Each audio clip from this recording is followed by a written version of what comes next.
A perfect life until one detail changed everything. True crime documentary. On the internet, visibility is supposed to mean safety. Cameras are on, thousands are watching.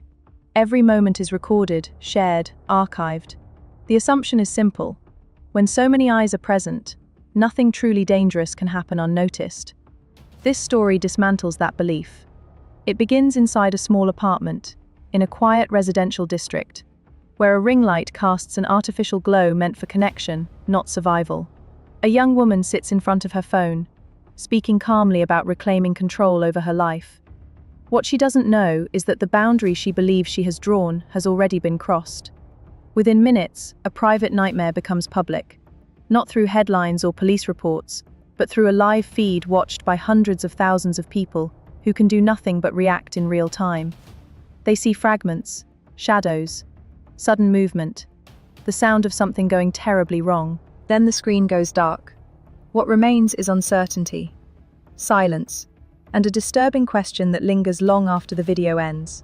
How can violence still unfold so completely when the world is watching? This is not just a story about a single attack. It is about control hidden behind success, danger concealed by visibility, and the illusion that being seen is the same as being protected. The apartment in Sakama was quiet in the way city apartments often are on a Monday night.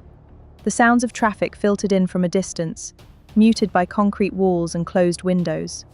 Inside a small bedroom, a ring light glowed steadily, casting an even white circle across the face of 27-year-old Luna Ambrose Abraha. The light was positioned carefully, angled the way she always angled it. This was familiar territory. A phone on a tripod, a microphone, a live audience waiting on the other side of a screen.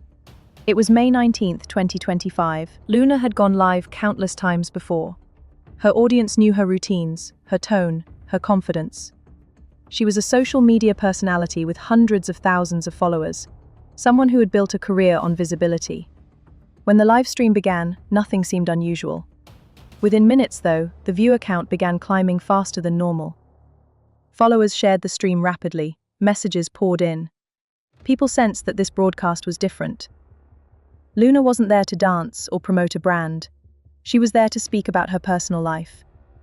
Sitting upright on the bed, framed by the ring light, she explained that she had made a final decision. She was ending her relationship with Alex de Oliveira for good. Her voice was controlled, deliberate. This wasn't an impulsive announcement. It was the sound of someone drawing a line after a long period of pressure. Then, something changed. A noise echoed from the hallway, subtle at first, a key turning in a lock, the front door opening, then closing. Luna paused mid-sentence. Her eyes shifted away from the screen. She turned her head slightly, listening. The audience noticed the hesitation immediately. Comments began to scroll faster, asking if someone else was there. Luna recognized the sound. It wasn't unusual for Alex to appear without warning. He still had access to the apartment. Uninvited visits had become part of a pattern she had learned to tolerate. She stayed seated. She didn't reach for the door or end the stream. From her perspective, this was familiar territory. What she didn't realize was that the pattern had changed. From somewhere beyond the camera's view, a sharp metallic sound rang out. The clatter of kitchen utensils, a drawer being pulled open and searched quickly. Anyone who cooks knows that sound. Someone digging through the compartment where knives are kept. The ring light continued to glow. The phone continued to broadcast. Luna remained in frame, frozen for a moment between instinct and disbelief. She had gone live believing that visibility offered a measure of safety, that if anything happened, it would be witnessed, that the presence of an audience might act as a barrier. A shadow appeared in the doorway. By that point, the live stream showed more than 200,000 viewers. People across cities and countries were no longer watching influencer content. They were witnessing the beginning of a violent confrontation in real time. The camera, fixed on its tripod, captured only fragments. Rapid movement across the wall, the edge of the bed, the sudden shift from controlled lighting to chaos. The audio changed first. Luna's calm voice was replaced by dull thuds. Short, sharp sounds. Strained words. At one point, she managed to shout that she had been hit. The comment section erupted. Messages flooded in faster than they could be read. Some viewers begged her to run. Others screamed for someone to call the police. People began trying to act through the only tools they had. Some viewers posted emergency numbers, urging others to contact authorities in Sao Paulo. Others analyzed the background of the room, comparing it to previous posts Luna had shared, trying to identify the exact building in Sakama. A group of followers who lived locally began calling emergency services, reporting what they were watching live, a possible assault unfolding on camera. For a brief moment, the internet felt like a nervous system reacting all at once. Then the screen went black. The platform's automated moderation systems detected violent content. The live stream was abruptly shut down. Viewers were met with a generic notice about a violation of community guidelines. The cut happened at the exact moment Luna appeared to be trying to show her injuries to the camera. For over 200,000 people, the connection to that apartment was severed instantly. What had begun as a live broadcast was now something else entirely. Screen recordings saved by viewers, cached data on platform servers, and fragments captured in real time became digital evidence. The stream was no longer content, it was now part of a criminal record. While viewers online scrambled to make calls, help arrived from much closer. Luna's neighbor, a man named Renato, was in his own apartment when he heard screaming through the thin walls. It wasn't background noise, it wasn't an argument. It was unmistakable distress. He stepped into the hallway and quickly identified the source. Luna's apartment door was unlocked. The attacker had already fled. Inside, Renato found Luna on the bedroom floor. Blood covered the bedding and pooled on the ground. Her aunt, Marcella, was there as well. She had been present during the attack but had gone into psychological shock after witnessing what happened. Frozen by fear, she hadn't been able to intervene until it was over. Renato didn't hesitate. He grabbed a clean cloth and applied pressure to Luna's wounds, focusing on slowing the blood loss. His priority was simple: keep her alive, keep her conscious, keep her breathing until professionals arrived. Marcella, shaking but functional now, called emergency services again. This time, she confirmed that the assault had already occurred and that the attacker was gone. The hallway and bedroom became an improvised emergency scene. Renato told Luna not to move, afraid that any motion would worsen the bleeding. Minutes later, an ambulance arrived at the Sakama complex. Paramedics rushed in with trauma kits, taking over immediately. Renato and Marcella stepped back as medical professionals assessed Luna's condition. She was placed on a stretcher and prepared for urgent transport. Police officers arrived almost simultaneously. Inside the bedroom, still illuminated by the ring light, investigators documented a chaotic scene. Furniture displaced, bloodstains on the floor and sheets. The smartphone used for the live stream was secured as evidence. In the kitchen, drawers stood open. One knife was missing. At the hospital, the full extent of Luna's injuries became clear. She had been stabbed 10 times. The wounds were severe and unevenly distributed. Several blows to the head caused damage to soft tissue and parts of the skull. Deep injuries were found on her back. Her hand and foot were wounded as well, consistent with attempts to shield herself and fight back. She was in traumatic shock and had lost a dangerous amount of blood. Doctors rushed her into emergency surgery. Throughout the night, a surgical team worked to repair blood vessels, close deep lacerations, stop internal bleeding, and prevent infection. The focus was survival. Everything else would come later. Back at the apartment, investigators began reconstructing the attack. Marcella identified the assailant without hesitation. Alex de Oliveira, Luna's former partner. The case was initially classified as an attempted intentional act of harm against a woman, stemming from personal conflict. As the investigation widened, it became clear that the violence seen on screen was not sudden or random. It was the culmination of a pattern that had been building behind the scenes, hidden beneath success, followers, and a carefully curated public image. And that pattern had started long before the ring light ever turned on. Luna Ambrose Abraha's life before that night had been defined by momentum. From the outside, everything appeared deliberate, structured, and successful. She was part of a generation that understood how to turn visibility into opportunity, and she had done it with precision. Long before the attack in Sakama, Luna had built a public identity rooted in discipline, independence, and control over her own narrative. She grew up in Brazil and invested years into professional dance training, including competitive pole dance, not as spectacle, but as athletic performance. That background shaped her physical confidence and her visual presence, opening doors into commercial modeling. By early 2025, her online following had grown to more than 322,000 people. But Luna was not simply posting lifestyle content. Her videos followed a clear philosophy, mixing action-based affirmations with messages about resilience, autonomy, and financial independence for women. Brands noticed. Partnerships followed. Luna positioned herself not just as an influencer, but as a business operator. In May 2025, only weeks before the attack, she launched an independent designer swimwear line. She approved designs, managed suppliers, oversaw shipping logistics, and fronted the brand herself. At the same time, she was studying visual arts at the University of Brazil, a choice that allowed her to control every aspect of her content, from framing and lighting to color grading and overall aesthetic. Away from the camera, Luna's center of gravity was her 4-year-old daughter, Serena. As a single mother, she supported her child entirely on her own income. She paid rent in Sakama, owned her vehicle, and maintained the kind of routine that balanced motherhood with entrepreneurship. Her last public post before the attack, shared 8 days earlier, showed Luna and Serena celebrating Mother's Day at home. It presented the image of a self-made woman whose life was stable and upward moving. According to investigators, that image may have become a source of resentment. Alex de Oliveira entered Luna's life in 2024, while they were both enrolled at the university. Early on, he presented himself as financially comfortable and socially aligned with Luna's lifestyle.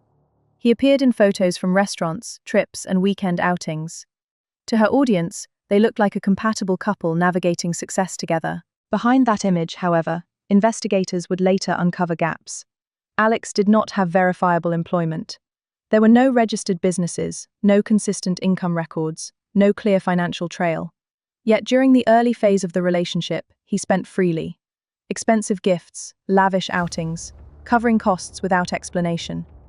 Detectives later described this phase as material overcompensation, a tactic often used to create emotional and psychological indebtedness. Gradually, Alex's role shifted. He began inserting himself into Luna's professional world, showing up uninvited to photo shoots, positioning himself as an unofficial manager, questioning who she worked with and why. Over time, Luna became increasingly isolated from parts of her professional network. Control expanded beyond devices and schedules into emotional territory.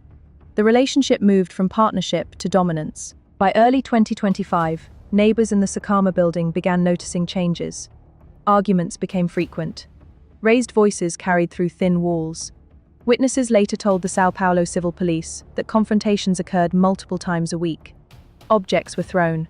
In one documented incident, Alex smashed a decorative vase during an argument. The broken pieces were later recovered during the forensic examination of the apartment. The aggression escalated outside the apartment as well. Alex punctured the tires on Luna's car, an act of deliberate property damage meant to limit her mobility. Luna did not file a police report. Online, she continued posting positive content, maintaining the image her audience expected. Close acquaintances later told investigators that she often arrived at events with visible marks, concealed with makeup and strategic clothing choices. The most serious incident before the attack occurred in mid-May 2025. According to official records, Alex blocked Luna inside her apartment, confiscated her phone, and prevented her from leaving for several hours. She was effectively cut off from outside contact. That event became the turning point. Luna decided to end the relationship.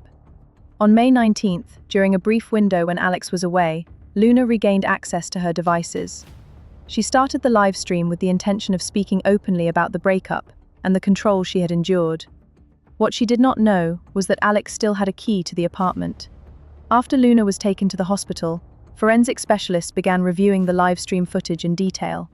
Screen recordings saved by viewers became crucial evidence.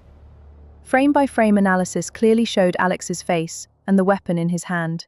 The footage confirmed that the attack began suddenly while Luna was seated, leaving her no chance to escape. Digital forensics expanded the picture further. Cloud backups from Luna's phone revealed text and voice messages sent by Alex in the 48 hours leading up to the attack. Several contained direct threats, warning her not to leave him or expose their relationship publicly. Technical analysis also showed that Alex had been tracking Luna's online activity. When she went live, his phone received an alert. Investigators believe that notification triggered his immediate decision to go to her apartment. Followers who had been watching the stream contributed unexpectedly to the investigation. Some provided geolocation data based on Luna's previous posts, helping authorities reconstruct Alex's movements. Digital records showed that immediately after the attack, Alex powered down his phone, cutting off cell tower tracking. Using this combined evidence, investigators reconstructed the timeline with near-minute accuracy. Around 9 p.m., Luna began the live stream. Her aunt Marcella was in the hallway. Alex arrived at the building, passed the front desk without question, and used his keys to enter. He encountered Marcella, told her, "Forgive me for what I'm about to do," then went straight to the kitchen. He retrieved a knife and entered the bedroom. Luna continued speaking, likely believing the presence of the camera offered protection. Alex said nothing. He struck her while she was still seated. The attack lasted less than 7 minutes. 10 stab wounds were later documented. Afterward, Alex dropped the knife and fled using the stairs. At the hospital, Luna survived after multiple surgeries and days in intensive care. Once stable, the investigation shifted fully toward locating Alex. He was formally charged under Brazilian law with attempted gender-based aggravated assault and domestic aggression, crimes that carry sentences of up to 30 years. Conflicting media reports initially claimed he had been arrested. Police denied those reports. A judge issued an arrest warrant and a protective order prohibiting any contact with Luna or her family. Alex's name was added to public safety databases, and his image circulated nationwide. As Luna began rehabilitation, she addressed her audience for the first time. She described surviving the attack as a second chance at life and said her greatest motivation was her daughter, Serena. She thanked her neighbor Renato and her aunt Marcella, whose actions saved her life. The case sparked international attention, raising difficult questions about live-streamed violence and the limits of visibility as protection. Luna's life is now divided into before and after May 19th. Her story stands as a stark reminder that even maximum exposure cannot always stop harm, and that control hidden behind success can become lethal when it is challenged. In the weeks that followed the attack, the case moved from shock into scrutiny. Once Luna Ambrose Abraha's condition stabilized, investigators were able to step back and examine not just what happened on May 19th, but how events had been allowed to escalate to that point.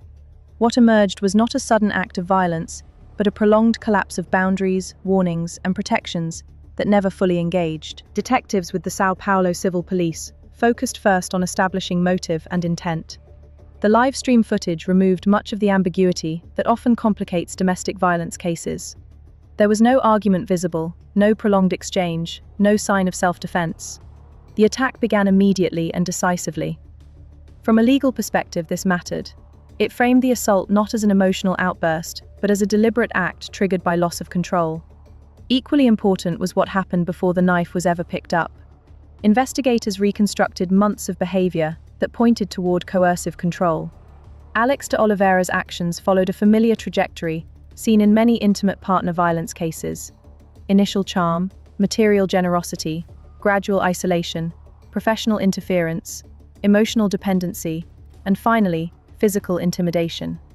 Each stage on its own could be dismissed. Together, they formed a pattern. Neighbors' testimonies became critical.